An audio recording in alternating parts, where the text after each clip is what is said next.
What's up, AfterBuzzers? Genndy Tartakovsky's Primal. We're gonna get brutal on this show, and we're gonna talk all about it. Stay tuned. I'm Maria Menounos, and you're tuned in to AfterBuzz TV, the ESPN of TV talk. Now, let the buzz begin. Hello, everybody. My name is Vito Scuddy, and today here on AfterBuzz TV's animation channel, we're gonna be covering the entirety of Genndy Tartakovsky's Primal. And I'm gonna be talking about story, I'm gonna be talking about animation, I'm gonna give some shout outs to the crew who I think did a wonderful job. We're gonna talk about dinosaurs, we're gonna talk about how they developed this world, and I'm just gonna get straight into it. First of all, I wanted to say I'm going to be covering all 5 episodes. So if you have not watched the entire series yet, please, please, please go watch it and then come back to us, because it's 30 minutes long every episode. Not even, it's 20 minutes long every episode. So I will gladly hope that you are going to be able to go watch it and come back and talk to us about it, because we want to hear what you think as much as I'm sure you want to hear what I think. So, to start off, I want to do a character introduction. We're talking Fang, the dinosaur, and Spear, our main character, the caveman. And we're going to start at episode 1, which was titled, I'm pretty sure it was, I think it was Fear and, I think it was Spear. So we get introduced to our main character. He's the caveman, he's Spear. We don't know much about him except that he's a hunter, and he's good at it. We see immediate signs of like how just brutal that the animation is going to be. In this case, we see blood, we see the fish, we see that he immediately gets attacked by this gigantic crocodile. I was so happy to see the size difference in comparison of this just gigantic man, Spear, and then this just gigantic crocodile. I honestly didn't expect it. It kind of threw me for a loop. It made me a little worried about what was coming up. But we continue through and we see Spear going back to his family, and immediately we just hear screams. And first thing off the bat that I want to talk about, thank you to the animation team of Genndy Tartakovsky's animation team, everything that had to do with this channel, for making it so expressive. Thank you for making it just wonderful to watch, wonderful to just take in every emotion, from Spear to every single animal that was in the entire show. I thought it was beautiful and a great way of visual storytelling, which is so rare nowadays. I think it's one of the prime examples of storytelling, is being able to make a story without having any dialogue in it. And you get like a grunt here and there between Spear and Fang, but it was almost entirely visual, and I loved every second of every 5 episodes, just watching these characters travel throughout these beautiful environments. So, back on topic, just wanted to talk about that kind of moment that Spear loses his family. It happened so fast. It was so heartbreaking, and I'll get more into this later, but we can see already, immediately in the first 5 minutes of this episode, how much loss is going to be a part of this series, how tragic it is, how much every character in this world experiences it. And again, I'm going to talk about more of this later, my opinions on why I think they did this, what they were trying to get across. But we see just in a split second, he loses his wife and kids, or his partner and kids. We see that he loses pretty much everything to these 3 baby dinosaurs. They're not even the full-size T-Rex. I'm gonna call the big one Big Red, because I think Big Red, there was no name officially given to the character, being that nobody did voiceover for it. So Big Red was kind of that villain. And I mean, even more into that, we see Spear kills him in the first episode. Spear and Fang, that I loved their dynamic. Their dynamic was established so immediately, and it was a great, honestly, this is one of my favorite duos that I've ever seen before. And off of the bat, and even though they have their problems, which you can see through episode 2 through 5, I mean, I think their dynamic was one that is unforgettable. A dynamic that I haven't seen in a cartoon in a long time, especially since there weren't a lot of characters. There were a bunch of creatures that we see, but when it comes to actual main characters, it was pretty much just Spear and Fang, and I was fully invested into them the entire time. I bought everything about them, and also I love Fang for being this kind of almost like a dog in a companionship way, but being this giant hulking kind of like juxtaposition to having Spear, who while being very large and very hulking, is still just a man. And that kind of leads me into Spear and Fang meeting for the first time and having this whole scenario where Spear has lost his family. Oh, the scene where he's at the top of the cliff alone and the sun rises and he can see both his kids and his wife just in the sun, realizing that he just needs to feel this sense of justice almost for what was lost. And he tried his best, but he realized that on his own, he could not stand up to Big Red. So when he comes across Fang and he's able to see these two little babies, these two little tiny T-Rexes who I love the art direction of these animals, all of them. Even if some of them are a little fantastical, I still loved watching every second of them, except for when they got killed, which is what happens. We get to see these two tiny babies that are just like puppies that come up to him, just get immediately devoured by Big Red, which leads me into another thing, the combat of this series. We've seen it before with Samurai Jack, we've seen it before with Star Wars, the Clone Wars, and now we're seeing it again in Primal. I love the way that Genndy's team and Genndy himself visions all things combat. I saw something very different than what he usually does in this, though, where there's so much weight behind every single character, every movement. It really feels like these characters have the weight that they are putting on. We're talking gigantic dinosaurs and this hulking man who, honestly, I would compare most to Hulk from the Avengers universe when it comes to physicality. But even still, he is so small compared to most things in this world. Which I was surprised to find out how fantastical this world was rather than reality. I think it was a good take on it, because if this was trying to recreate things that were real, I think it would have had much harder time convincing me of what was going on, but we see plenty of times throughout the series that this is in fact a fantasy series, which got me even more on board.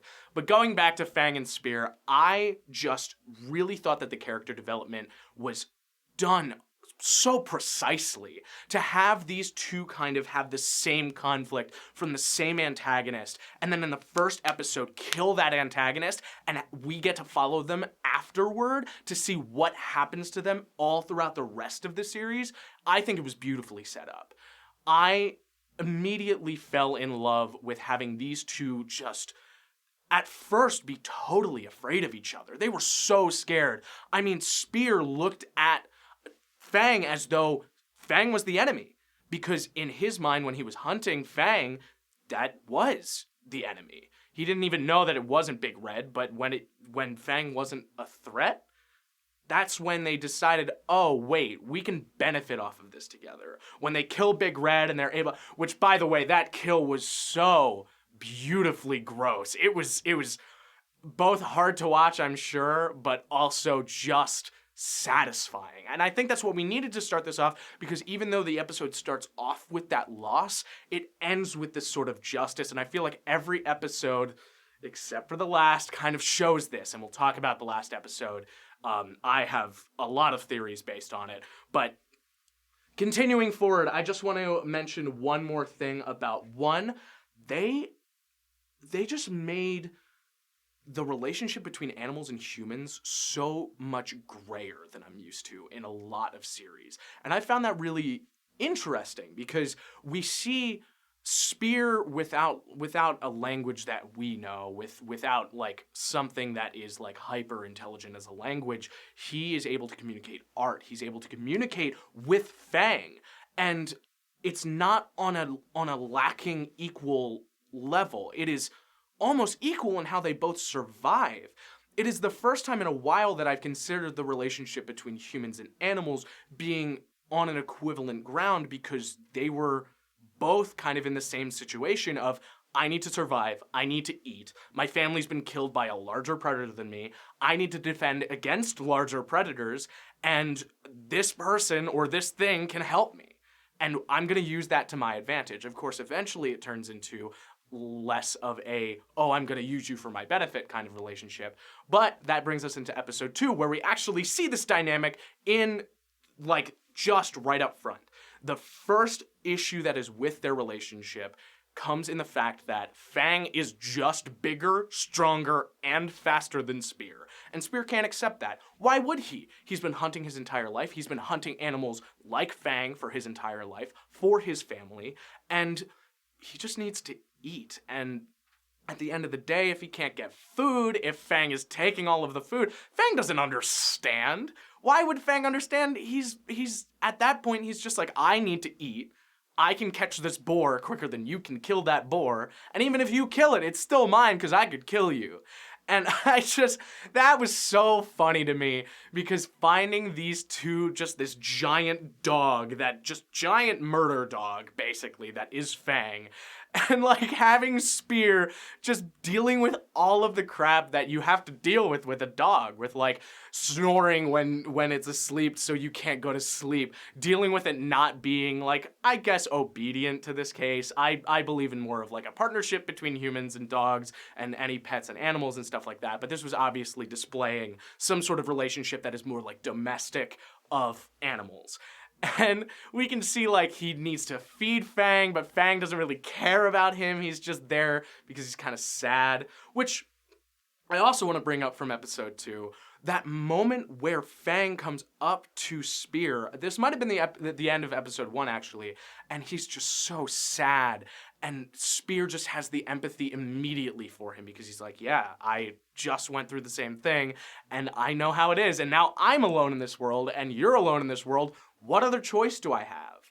And then continuing forward, so episode 2, by the way, is River of Snakes, which when I saw that name, I was like, what do you mean, River of Snakes? And then when they revealed the River of Snakes, I didn't think they meant it literally. I actually, like, looking back at it, seeing the waterfall and everything, I thought they had a great job at setting up our expectations. Because as soon as I saw the waterfall with the spikes at the bottom, I was like, oh no, something's falling off here. But I didn't expect them to get to the river up there and then having all of those snakes. Oh my God, and they were huge. It really threw me back to, for instance, there's the movies about the giant snakes and everything. And I think it's Anaconda. That I've seen before, that I actually, when I was a kid, I had nightmares about that movie. And it seems that Fang similarly started having nightmares about these giant snakes. Even though in the moment, Fang really did a good job of dealing with the situation, even though they were both kind of in a situation that they couldn't really deal with. I had a lot to say about their dynamic through this, because they grew so much immediately. We saw all of their issues kind of be simultaneously presented to us and solved in the time. Also, Spear takes a lot of hits to the head in this series. I don't know what solution that he would have to it. I mean, I'm sure head trauma was a little different back 100,000 years ago, treated very differently. But at the end of this scene, at the end of this episode, he hits his head like 3 times. And then throughout the rest of the series, he hits his head another like 7 times. So I don't know if like Spear is just a superhuman, or if that was just him being a hardier person than I would imagine normal people to be. But it was really kind of terrifying to watch at times, the amount of blood that would come out of his head. We also got to see Fang and Spear's fight, which I thought was incredible. It was also interesting because it didn't seem like either of them were in it for the kill. I think it was just for dominance, but even still, they were both so vicious. To be able to see them fight back and forth and kind of like having Spear kind of like lose his weapon at first to Fang, who's like, hey, I know you've got your tools, but I'm still stronger than you. And then at the end of it all, having Fang and Spear still come back together and be like, it's not about dominance. It is just about sharing. I thought that was a really intriguing message that not a lot of shows really talk about when it comes to the idea of relationships between two entities vying for dominance over each other and ending up at like coexistence. I thought it was beautiful. I really think that the rest of this series kind of portrays that coexistence in such a great way. And I'm just kind of happy that they developed that relationship in the way that they did, because it could have just kept being that. But at the end of this episode especially, we see the coexistence coalesce in everything after the waterfall, after the fall. They were so smart too. I love how smart these two are and how smart they portray Fang to be, as well as Spear, because these two have been fighting in these environments for their entire lives. And they, of course, know how to deal with these dangerous situations because that's all that they do. So, for instance, when they're falling off the waterfall and they grab the corpse of the giant snake and they pull it down, I just thought that was just a wonderful scene to watch, and it was so tense. The tension that they build in this series is so true. It is true to itself. It is purely visual, as I said, and I think that that is the best way to do this kind of genre. But anyway, moving on to episode 3, A Cold Death. This episode got me really into my feelings because I felt immediate empathy for the sick mammoth, who we see after all of the group of the mammoth move forward. I'm not exactly sure what a group of mammoths is called, but I'm sure it's something along the lines of a family. After we see the family of mammoths continue on past this sickly mammoth, we see him kind of collapse, and I didn't know if they were going to do a side story of some sorts, but then we see Fang and Spear immediately hop out. And the care that Spear has for the animals around him, I just love. It was a great display of ethical hunting that has kind of been lost on, I think, a modern generation, that he cared about the animals that he was hunting, and he wasn't hunting them for sport. He was hunting them for food. He was hunting them for warmth. And he ended up picking off this one from the litter that just was about to die anyway, rather than try and fight a whole family, which is smart. What else was he going to do? It was food for him. It was fur. It was possibly shelter if he decided to pull a Star Wars and sleep in the belly of the mammoth. But mostly it was displaying that he didn't want to have to kill this mammoth. He saw the pain on the mammoth's face, and we can see it when he looks into the reflection of the eye of the mammoth and sees himself and understands how this feels. He just really cared about this animal, even though he sought the death of it for his own gain. It is a kill or be killed world, I guess, in this brutal world of Primal that they've set up, and to see how much empathy that Spear had for everything around him, I think fits so well into a main character. I wouldn't have wanted a character that didn't have this emotional... I don't think that before 2019 we could have gotten a story that was much set in this kind of universe without seeing a character like this. Continuing on, we get to see that the expressions... one more thing. The expressions of pain in this series were some of the best that I have ever seen in animation. The way, I've already said it before, and the animation team on this is incredible, which, by the way, I just wanted to say really quickly that the credits to this, the art director is Scott Wills, the backgrounds were done by Christian Schellwald, the sound design, which I will also get into very soon after our coverage, I was in love with it. The music was done by Tyler Bates and Joanne Higginbottom. The producer was Sharina Carlson. The character designs were done by Steven DeStefano, and the sound editor was Grant Muirs.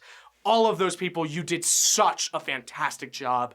Thank you so much for putting all this heart into this series, because the emotions that were conveyed just out of the expressions of these characters' faces were so immediately and intrinsically powerful to me. I saw pain so easily in these characters' faces, and I could just empathize with them so well. Thank you for putting the effort and the time and all of your practice into making these characters so emotionally relatable, because it made the series so much better just in and of itself. The concept of the world is really cool, but if this world did not have as much empathy in the expressions that they were given, I just thank you for the care that you put into that. Continuing forward, though, talking about episode 3, still with Cold Death, I also wanted to talk about their codependency a little more. We see that the relationship between Spear and Fang, their codependency kind of ranks up in this because to an extent they are both in a situation and an environment that they're not really comfortable in. I mean, Fang is a cold-blooded lizard, basically, and Spear is a human. They're both not built for the snow. So we see kind of in kind, there's still some issues between, like, I mean, Spear will do what he needs to do when it comes to carrying all the meat, when it comes to, like, being able to tear apart the mammoth to get the furs and the bone and everything, and then when he offers the bone to Fang, Fang's like, no, why would I do that? Which, again, we're back to, why would he do that? He doesn't understand that the benefit to this. And also, I keep calling Fang he. I actually would argue that Fang is probably a female T-Rex, only because we see her there with her kids. So from here on out, I'm actually going to talk about Fang using the she, her pronouns. But anyway, we kind of see that they have difficulties, but they're still like learning each other. And another thing that came out of this episode that I also thought was super interesting was both of their PTSDs kind of coming out of their traumatic scenarios earlier on in the episode. I mean, obviously, Spear has the issue with his family. He's seeing these cave drawings, and whenever he sees cave drawings, he remembers his family. From episode 1, we see that obviously they're all kind of in on the cave drawings with the art that they do, and it was something that he shared with his family. And the shadow puppets with his kids, I thought that was a beautiful moment, so tragic to see. And I really thought it was an interesting idea for the directors to give this moment to us because he can't really share this moment properly with Fang. This is just something that they can kind of feel with each other, but it's never been something that they can really talk about, obviously, because there's not a true language. So we see somebody who cannot properly communicate dealing with all of these issues, but we don't really have a clear solution to it. It's not like he can kind of talk through his trauma. He has to find a way to work through it, and the way that he's found to work through it as of now is to just keep pushing on and traveling.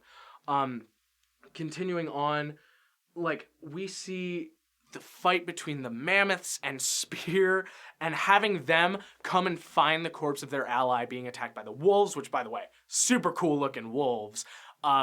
We find them come across the corpse of their ally. They obviously came back.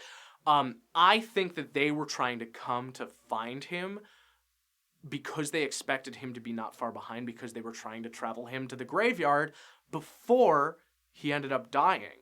But we find out then that Fang and Spear actually cut the journey short.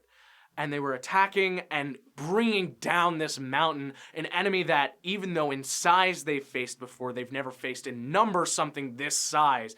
I just thought this was such high tension, so interesting to see, almost to the extent of them both getting killed, which it seems like they both almost get killed every single episode. I just was ingrained in the series at every moment during this combat because I didn't know how they were going to make it out. They set up these scenarios so well to allow us to feel this fear of them not coming in or not coming out of the scenario, and then somehow getting them out of the scenario. It must have took a lot of thought on the parts of the storytellers. Again, great job on that, Mr. Tartakovsky. I really found it phenomenal. And then at the end, they don't even want them dead. They just want their friend's tusk. They just want the last remaining thing, something that is sacred to them, to bring to the graveyard. And this, I think from this, I'm going to kind of get into my idea of loss that I kind of gained from this story. Loss is it is the whole story. It is the whole story of this entire series. We experience loss from beginning to end, seeing how different species, different people, in this case, different characters, I'll just say, because honestly, I wouldn't call these specifically animals. I wouldn't call these specifically humans. These are just, in this case, characters dealing with loss in their lives in different ways. And this world that is so brutal that brings along this loss every single day, like, the experience is so similar to modern times of like not being able to deal with it and having to continue forward regardless of it.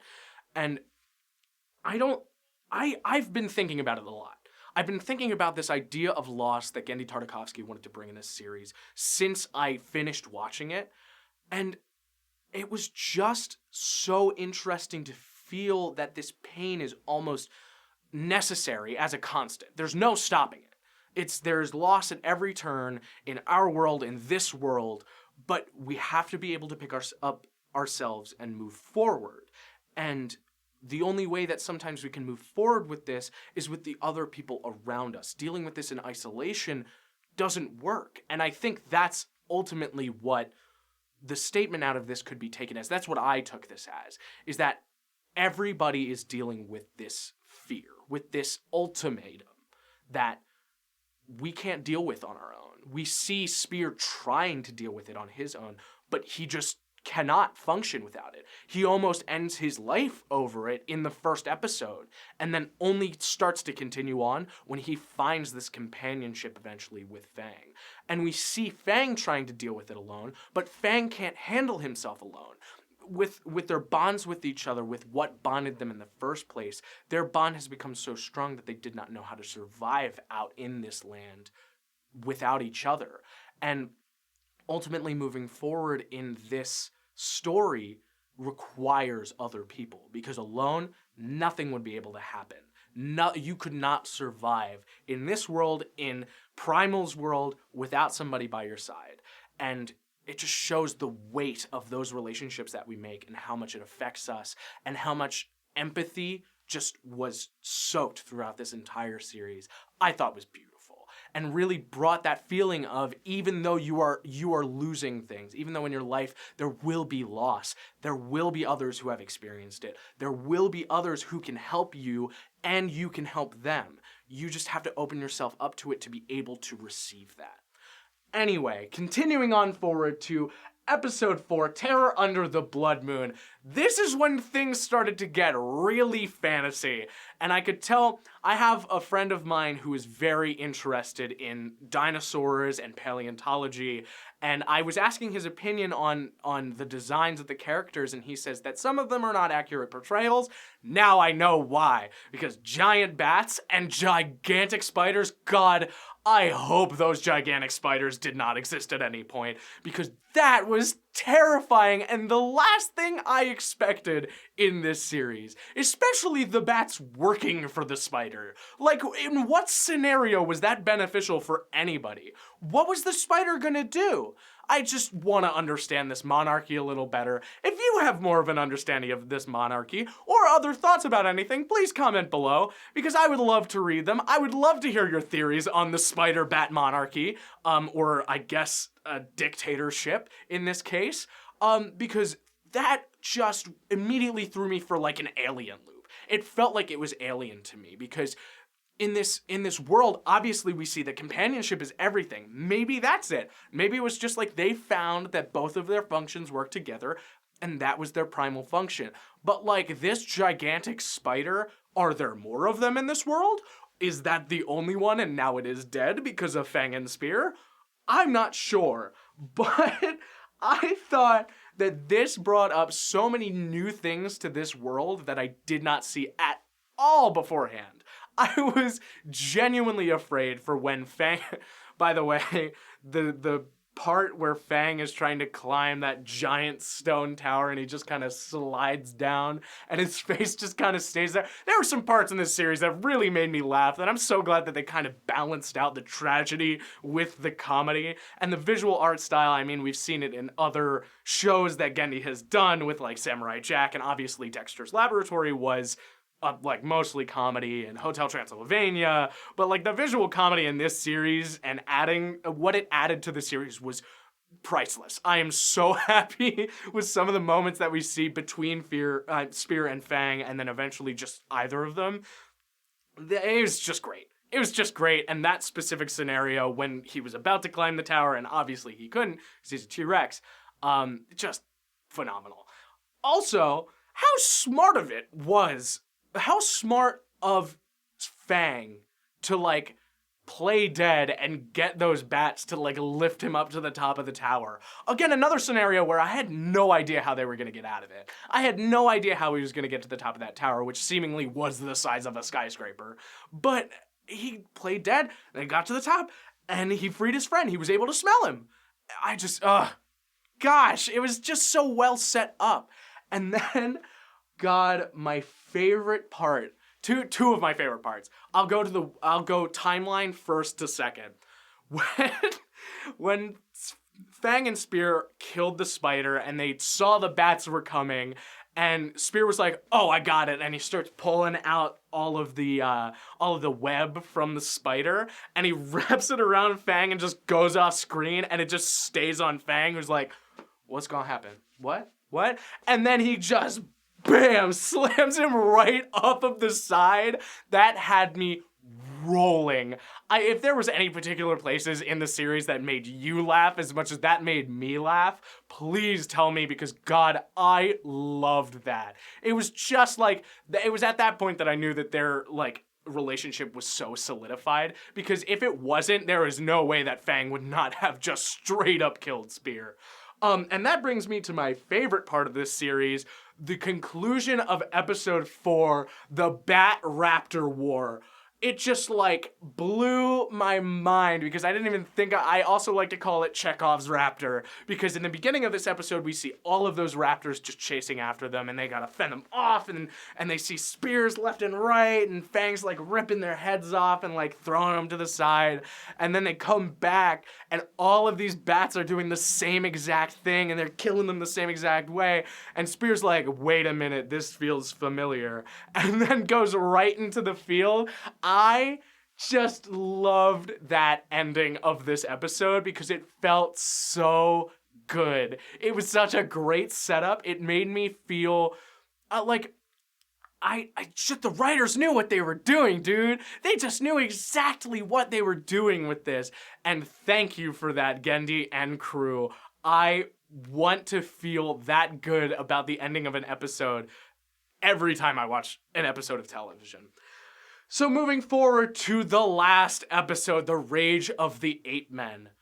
This episode was wild and didn't go in any way that I thought it was. I saw a small description before I started in that was at the bottom of the Adult Swim that was like, they find this peaceful oasis and then suddenly things turn and they're in trouble now.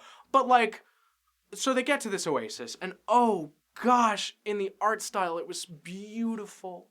It was so saturated. It was so colorful. It was peaceful. But I was feeling dread and turmoil the entire time because, of course, there's no peace for these two.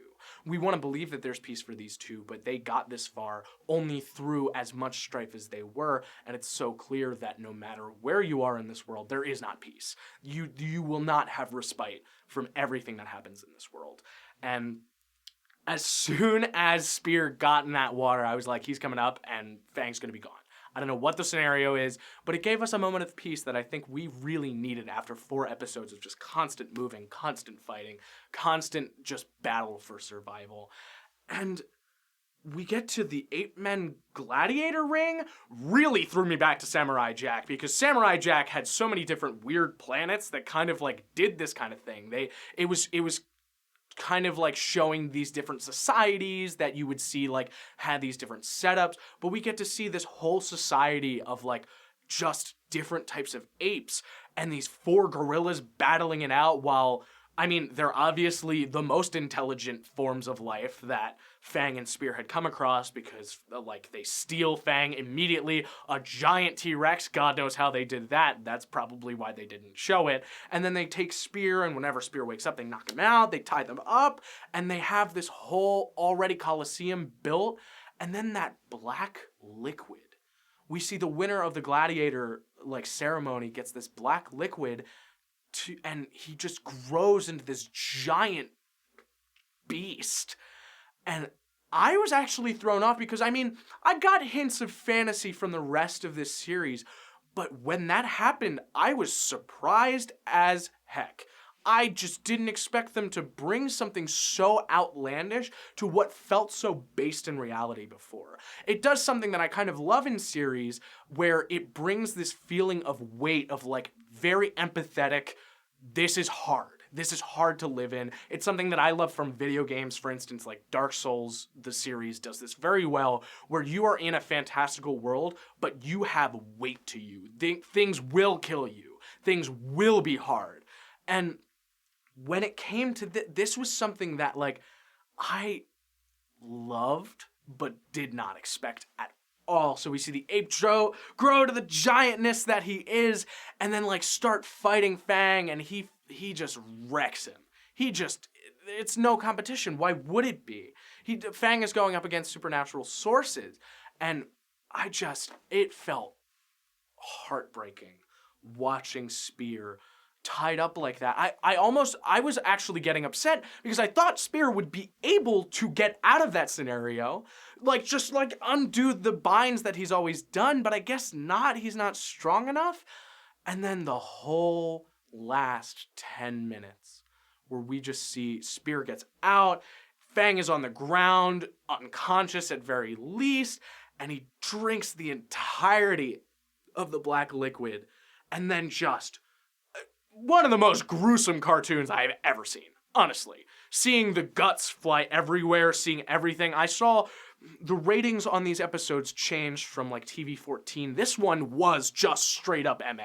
This is full of guts, full of gore, and this was the only point at which I had seen something that drastic. But you could feel this anger, just this sheer anger from Spear, just losing his friend, losing the only thing that he had left in this world for him. And in the defense of his friend, he just completely annihilated the entire arena. I felt at a loss, funny enough. After this episode, I wanted more. I want more. I want so much more out of this world. I want to see where Spear goes now, because he wakes up out of the pile of corpses covered in blood, and he goes to his friend, and he's lying there, and he's not waking up. And Spear's back right where he was again. He's back at loss. And this ending really affected the way that I saw the rest of the series, because the series wasn't... I actually expected both Fang and Spear to die.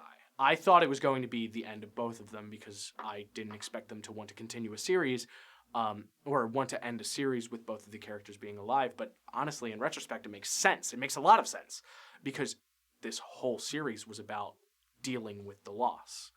And there's no end to it. But I want to bring up a totally different point when it comes to what I think this was trying to give. It's less about loss and more about the relationships, and what loss has to do with relationships. I believe that what Primal was trying to show audiences, maybe this was something that they were trying to say, or maybe I just got this from them. And if you have different ideas, please leave them down below. When you're experiencing things in your life, you experience them with so many different people, and people come and go. We all have time limits. We're all going to die at some point. And we have to deal with this idea of loss throughout our lives all the time. Even the ones that we share, that we bond with over the loss, over these relationships that were so incredible.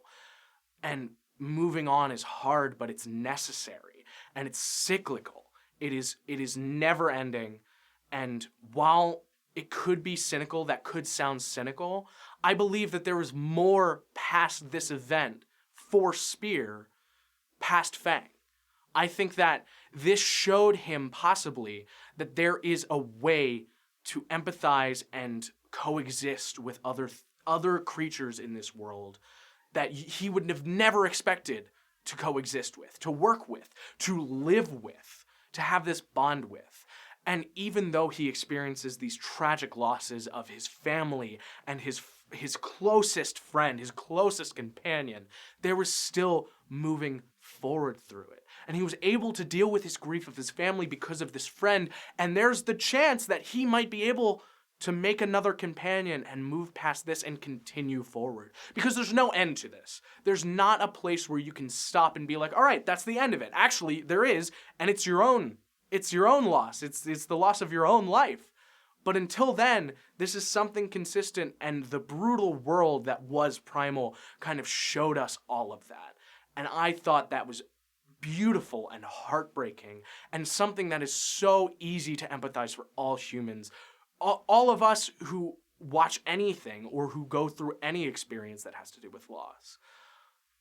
And again, I just want to thank Genndy and his team for bringing this phenomenal experience, this truly tragic story to a screen that had two super relatable characters, just wonderfully empathetic, and allowing this story to come through, because I think it's important, and I don't think it's cynical. I think it's optimistic. It's just tragic. So now that we're done covering the series from episode 1 to episode 5, I just want to break down a few more things, and then I will talk to you guys very soon. But before that, I did want to just talk about a few of the aspects that brought this project together. First of all, the art design.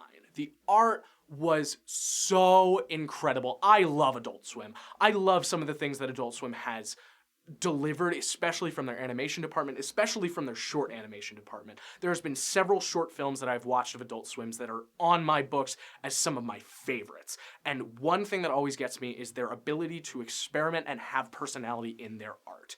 Genndy Tartakovsky is an auteur when it comes to the art style that he has. You can see it in every single one of his films. I haven't seen Hotel Transylvania recently or at all, but I do know that people even say the animation in those movies are fantastic. But I have seen Dexter's Lab, Samurai Jack. I have also seen the entirety of the Star Wars series with the Clone Wars, and his animation style is so specific, and it felt like this was just more progress for him. The amount of color that was in this, comparing this to Samurai Jack is beautiful, but not as vibrant as this series was. There was just so much color, even when it was dark, even when it was grim, there was still color on every screen, and I love that. The saturation of this entire world just felt alive. And you see this in every different environment. Every episode had a different environment, which again, props to your team. That is 5 different, totally different environment types that they were working on, and they developed, and they got perfectly. I would love to see storyboards of this, which I do know that Genndy did himself, which he did have a little bit of help on, I think. But I would love to see the ideas. I would love to see all of the artwork that led into this design. They have actually, up on Adult Swim's website, they have the test episode that was given for this. I haven't watched it yet, but I'm really looking forward to watching it now after this series was done. Because I just want to know everything that went into this. All of the color design, just a fantastic job to the art team in general. The dinosaur designs, all of the creature designs were so believable and incredible. I really relate them to Guillermo del Toro's monster type, especially those bats. The bats looked crazy. Oh my god. I expected there to be 2 of them. The fact that there were hundreds of them made them 10 times as scary. But the way that the jaws unhinged, the biology, the anatomy of every single dinosaur, so intriguing, so cool to see, beautifully made. I loved it. I just loved it altogether. Also, something that I noticed, which I kind of want to delve into at some point more myself, the way that Genndy Tartakovsky uses silhouettes to kind of showcase his environments, beautiful. Because there were points where you see Fang and Spear kind of walking through, and they're silhouetted, and you get to just focus for a minute on the floral aspects of it, all of the colors, the sunset. Oh, it was great. And I hope he continues on with that. I've noticed it in other pieces of his. If you look at the Clone Wars, it's used plenty of times to kind of showcase everything about the environment. It's so cool, and I just loved it a lot. Also, going to animation, very closely related, the first thing I noticed was hair physics. They just, the amount of hair in this series obviously was a lot, because it's bestial, it's primal, there's a lot, people don't shave, people don't trim. So seeing the way that the hair flowed and that just the movement felt so good. It felt so good, and they had so skilled animators to be on this, to be able to get every movement to feel true and not too fast, not too floaty. I felt the weight of everything in this series. And the world and the characters that were designed in it just felt so real and so touching. Everything about this series I loved. I am so glad to be able to talk about this with you guys, and just to know we are AfterBuzz TV, the ESPN of TV talk. I want to say thank you to Keven Undergaro and Maria Menounos for allowing us this platform to be able to talk on this channel and all of our channels. We have plenty of them. We have reality, we have drama, we have competitions, we have sci-fi, we have animation. We are a smorgasbord of different genres. If you have a TV show you want to see an after show for, we more than likely have it. Please feel free to stop by at AfterBuzzTV.com or any of our AfterBuzz channels. And just last notes before I head off, guys, I can't wait to see more miniseries like this. Thank you to Adult Swim. Thank you to Genndy Tartakovsky. Thank you for the entire crew, especially the sound designers and music designers. If it wasn't for you guys, this world would have been so different. I think the music and the sound design made this, and with something as visual as this piece was, it was beautiful. I felt the world around me. I was ingrained in it immediately. And there are so few pieces of animation. I mean, animation thrives at its best, at its best in a visual storytelling medium. And it's not that I can't find a lot of them. There is just few that showcase the visual aspect of it this much. This was totally not what I expected it to be, and better than I could have ever hoped for. And thank you guys for watching. I will hopefully be on this channel later, talking more about these series. And until then, we'll buzz you later. Our founder, Keven Undergaro, and me, Maria Menounos, would like to thank you for tuning in to AfterBuzz TV. Remember, we're not just the first, we're the biggest in the world, and we're the only destination for all your favorite TV shows. Whatever you crave, we've got it. So go to AfterBuzzTV.com and check out our lineup. Buzz you later. The views expressed herein are those of the hosts only and do not necessarily reflect the views of AfterBuzz TV or its owners or principals.